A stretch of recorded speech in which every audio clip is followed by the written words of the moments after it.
Sa baba ni ini makita na to ang naka triangle shape sign. Dara mo na siya mga ka-TH, ang dako kaya nga triangle. No, mana tong ang ato ang gitrabaho karon. Diri sa bandang baba mo na siya ang triangle shape, dako kayo na siya nga triangle mga ka-TH. Dili na to na siya mabantihan tungod kay adunay bangag dira sa ilalom pod ang ubos-ana. So atong gibuhat naghimo mig banda ay damba para makakatkat dira para ato nang ma-open ka na nga entrance.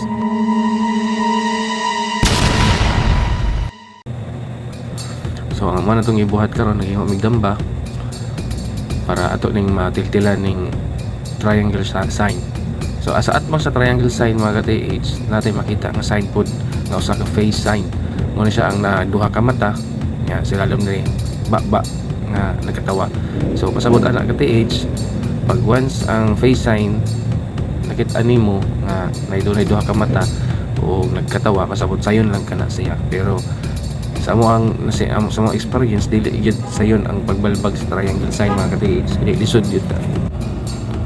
So sa bandang baba sa face sign mga ka-TH natin nakita nga treasure box cement nga naka-okit pod sa ibabaw sa bato mo na siya. Ang tawagan na treasure box cement. So gisugdan na nato og bangag ang sa likod nga bahin sa triangle sign tungod dili na makaya pagbalbag sa triangle sign tungod sa kagahi ini. So atong gibuhat gilikod na to siya, gitiltil na to ang maong walling, tapos morning gisugat sa tuwa usa ka yuta mga tinambak sa sulod. Mana yung nakit-an karon mga TH nga gibahagan sa tuwang kauban si Uncle, no? Gitabangan na mo na actually pulihanay mi. Ya, natimingan na sa video nga siya atong nakita nga mo nagabante. So dara ka TH mo na yung ilalom sa baliti among gitiltil nga kilid. So charan, dira mo na siya ang ato ang gitrabaho ka TH.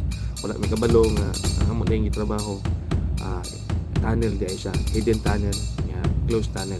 So nakita niyo mga TH na atong kauban sa sulod nagdala-dala og metal detector nga ato ang himan nga dito sa tuwang area. Nya ako silang gipabaunan o video camera para ma-check yun nato sa sulod kung ano na may mga kahinahinala nga mga kahinala nga basig may gisudlan sa mga treasure deposit.